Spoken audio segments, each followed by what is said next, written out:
What's up, traders? Just wanted to go over crazy stock and option move of the day. Yesterday, that was Beyond Meat. Let's see.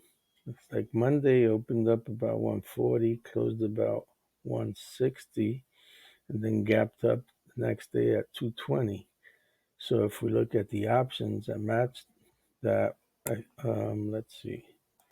This is the up here. It's a 210 call that expires on Friday.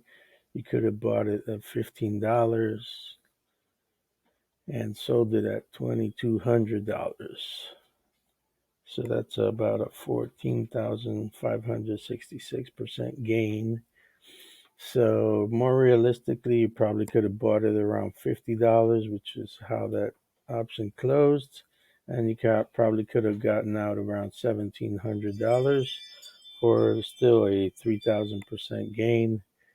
And let's say if you had invested $100 on that trade and got out 2,200, that would be a $9,300 gain.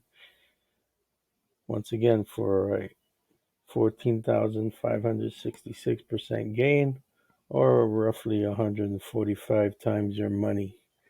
So good luck, and I will make more videos on crazy stock and option moves of the day. Stay tuned.